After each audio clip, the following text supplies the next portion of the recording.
Back when a garden was not a hobby, but the family's lifeline, people did not turn to gadgets or fancy tools. They used whatever was on hand, scraps from the kitchen, a bit of wood from the shed, and the kind of wisdom that came from hard times.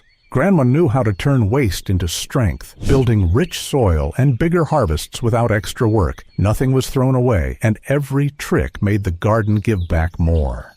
Today, most of those simple methods are forgotten, but they once kept families well fed with less effort than you might think. Here are 20 of Grandma's best secrets for growing more food with less work. The cardboard trick. Grandma knew the value of an old box, and in her garden, cardboard was a secret weapon. When weeds threatened to take over, she flattened broken boxes and laid them over the ground, then covered them with straw, leaves, or compost. The cardboard smothered weeds by blocking light, locking in soil moisture, and slowly broke down to feed earthworms below. It was a way to prepare new beds without endless digging or backbreaking work. By planting the following season, the soil beneath was soft, dark, and nearly weed-free. The trick turned waste into an ally, saving both time and effort. Nothing fancy was needed, just resourcefulness and a watchful eye. Today, gardeners still use the same method, proof that the best solutions were already known long before plastic sheets or expensive weed barriers. Cross-Pollination Prevention. Grandma knew that saving seeds required more than collecting them. Certain crops like squash, peppers, and corn could cross-pollinate easily, changing the flavor or quality of the next generation. To protect her seeds, she spaced crops carefully, planting different varieties far apart or staggering their bloom times so they didn't flower together. In some cases, she even hand-pollinated flowers and covered them afterward with small bags or bits of paper to keep insects from mixing pollen. These methods kept seeds pure and dependable, ensuring the same taste and strength year after year. It was careful work, but worth it, because reliable seeds meant reliable harvests. Cross-pollination prevention was more than gardening knowledge. It was foresight, keeping food traditions safe for the next season and the next generation. Pest avoidance planting. Grandma didn't reach for sprays or powders when insects showed up. She relied on plant partnerships, knowing some crops kept pests at bay better than any bottle from a store. Carrots and onions grew side by side to confuse root flies. Basil was planted with tomatoes to keep hornworms away. Marigolds weren't just decoration, they pushed back nematodes and aphids. Nasturtiums acted like decoys, luring pests off beans and cabbage. Even the borders of herbs and flowers had a purpose, drawing in pollinators and natural predators while discouraging harmful bugs. It was a quiet system of defense that required no extra effort once the seeds were sown. By understanding how one plant protected another, she reduced problems before they began. Pest avoidance planting was more than clever. It was a way of keeping food safe with wisdom and patience. Eggshell Method. Grandma never wasted what the kitchen gave her, and eggshells were one of her quiet secrets. She rinsed them, let them dry, and crushed them into small pieces before sprinkling them around plants like tomatoes and peppers. The shells slowly released calcium into the soil, strengthening stems and preventing problems like blossom end rot. At the same time, their sharp edges discouraged slugs and snails from crossing, turning waste into both fertilizer and protection. Sometimes she even worked them directly into the soil or added them to compost to enrich it further. Nothing fancy was needed, just simple scraps turned into lasting results. The eggshell method proved that every part of a meal could have a second purpose, feeding both the family and the soil beneath their feet. The Three Sisters Method. Grandma often used the old Three Sisters Method, a practice borrowed from indigenous farmers that had been proven for centuries. Corn, beans, and squash were planted together, each helping the other thrive. Corn grew tall, giving beans a natural pole to climb. Beans returned nitrogen to the soil, feeding all three crops. Squash sprawled across the ground, shading the soil to hold in moisture and suppress weeds. The result was less work, stronger plants, and higher yields from the same patch of ground. Families didn't need trellises, fertilizers, or extra weeding. They only needed to understand the way these plants supported each other. The three sisters turned a small garden into a self-sustaining system, giving more food with less effort and proving that teamwork grows even in the soil. The potato Tyre method. Old tires stacked in a corner of the yard became a clever system for growing potatoes. Grandma placed seed potatoes in soil inside the first tire. Then, as the plants grew, she stacked on another tire and added more soil. Each layer encouraged new tubers to form on the buried stems. Instead of sprawling across the garden, the crop grew tall, saving space and conserving water. At harvest, there was no heavy digging. The tires were simply unstacked one by one, revealing pounds of clean potatoes ready for storage. It was recycling at its best, turning what others discarded into food security. The potato Tyre method showed how a bit of creativity could multiply harvests, proving that even in hard times, resourcefulness always made the garden give more. Newspaper seedling pots. Before plastic trays or peat pellets, Grandma started her seedlings in something every household had: yesterday's newspaper. She would roll strips around a glass jar, fold the bottom neatly, and press it firmly to make a small pot. Filled with soil and seeds, these paper cups held strong until planting time. When the seedlings were ready, there was no shock to the roots. The whole pot went straight into the garden, where the newspaper broke down naturally and fed the soil. It was quick, free, and reduced waste at a time when every penny counted. This simple method turned scraps into tools and made sure even fragile young plants had the best start. Grandma's newspaper pots proved that with a little ingenuity, nothing ever truly went to waste. The banana peel secret. To Grandma, a banana peel was never trash. She knew it was a slow-release fertilizer packed with potassium, phosphorus, and calcium, perfect for tomatoes, peppers, and roses. Sometimes she buried peels beneath transplants, letting them break down at the roots. Other times, she chopped them into pieces and tucked them around plants as mulch. Some gardeners even soaked peels in jars of water for a few days, creating a mild banana tea that gave seedlings an extra lift. Beyond nutrients, peels encouraged earthworms and healthy microbes, both vital for rich soil. What others threw away, Grandma turned into strength for her garden. It was a habit that cost nothing, required no store-bought inputs, and made harvests fuller. The banana peel secret showed how waste became abundance with a little wisdom. Strategic sunflower placement. Grandma never scattered sunflowers randomly. She understood they were more than cheerful blooms. Planted along the garden's edge, these tall stalks served as natural windbreaks, shielding tender crops like beans, tomatoes, and lettuce from harsh gusts. Their broad leaves cast cooling shade that protected the greens from wilting in the hot afternoon sun. The sturdy stalks acted as ready-made trellises for climbing beans or cucumbers, saving both time and material. Sunflowers also drew in bees, butterflies, and pollinators that boosted yields for the entire garden.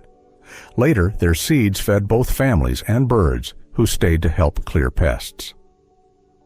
With just a few well-placed rows, Grandma created a living barrier, a trellis, a pollinator magnet, and a food source.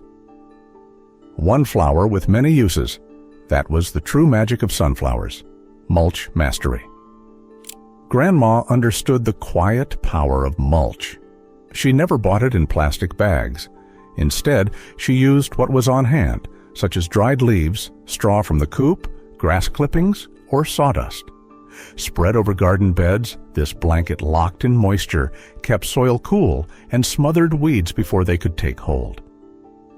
In summer, mulch protected roots from scorching heat, while in spring and autumn it buffered against frosts. Over time, the organic layers broke down, feeding earthworms and enriching the soil beneath. Some gardeners even slipped a newspaper under the mulch for extra weed control. Mulch saved water, cut weeding chores, and kept the soil alive. For Grandma, it was not glamorous, but it was one of the most important tools she had, turning waste into protection and strength for her garden. Bird attraction methods. Grandma knew that the best pest control often came on wings. Instead of chasing birds away, she welcomed them into the garden. A pie tin filled with water or a few berry bushes near the fence were enough to draw in wrens, robins, and sparrows. Once there, the birds did the work, plucking caterpillars, grasshoppers, and cutworms before they could destroy tender plants. Some gardeners tied yarn or string to fences, giving birds nest material to encourage them to stay. Others allowed hedges or wild patches to grow, offering shelter and safety. Birds added song and life to the garden, but more importantly, they kept it balanced. By giving them space, Grandma reduced her own workload, turning nature's helpers into her most reliable team of garden protectors. Homemade garlic spray. When pests arrived, Grandma did not turn to chemicals. She went to the pantry. A few garlic cloves, some hot water, and a splash of soap made one of the most effective sprays she knew. The mixture was blended, strained, and misted directly onto the leaves. The strong scent was enough to drive away beetles, caterpillars, and other unwelcome visitors. Yet it did not harm bees, ladybugs, or the other helpful insects that kept the garden healthy. Some gardeners even added chili or onion for extra strength. This spray cost almost nothing, relied only on household scraps, and kept plants thriving without a single store-bought product. Homemade garlic spray was proof that powerful solutions could come from the simplest ingredients, turning kitchen staples into natural defenses. Clay pot irrigation. Grandma had a way of watering that saved both time and effort. She buried unglazed clay pots, known as ollas, right into the soil between her crops. Each pot was filled with water and covered with a flat stone or plate. Slowly, the moisture seeped through the porous walls, delivering steady hydration directly to the roots. This meant the soil stayed moist even in the hottest weather, while the surface remained dry, discouraging weeds and fungal problems. It was almost effortless, and it conserved precious water at a time when nothing could be wasted. With clay pot irrigation, plants grew deeper, stronger roots, and harvests were more dependable. It was a quiet trick that kept gardens thriving while saving Grandma the daily labor of hauling bucket after bucket. Intensive square-foot gardening. Grandma never let space go to waste. Even in small plots, she grew an astonishing amount of food by planting close and smart. Beds were divided into small squares, and each one was filled with crops suited to grow side by side. Lettuce, radishes, and herbs were tucked in between larger plants. Tall crops like corn or tomatoes were placed carefully so they would not shade shorter neighbors. This dense planting kept weeds from gaining a foothold, made watering simpler, and produced more food per square foot than sprawling rows. It also meant the soil stayed loose since no one walked on the beds. Intensive. Square-foot gardening was not just efficient, it was wise. With careful planning, Grandma could feed her family without needing acres of land. Fireplace Ash Distribution. Grandma saw value in everything, even the ashes from her fireplace. Instead of throwing them out, she saved the fine gray powder for her garden. Sprinkled lightly over rows of carrots, beets, or onions, the ash enriched the soil with potassium and calcium. It also helped sweeten the ground that was too acidic, improving conditions for vegetables that needed balance. A dusting around young plants discouraged slugs and other soft-bodied pests. Some gardeners mixed ash directly into compost piles, boosting their nutrients. while others spread it beneath fruit trees in late winter to encourage strong spring growth. Too much could harm, but used sparingly, it was powerful. Fireplace ash was another example of Grandma's thrift, turning what others discarded into a natural fertilizer that strengthened her crops without cost. Coffee grounds for acid-loving plants. Grandma never wasted her morning coffee grounds. Instead of tossing them, she sprinkled the damp grains around blueberries, roses, hydrangeas, and other plants that thrived in slightly acidic soil.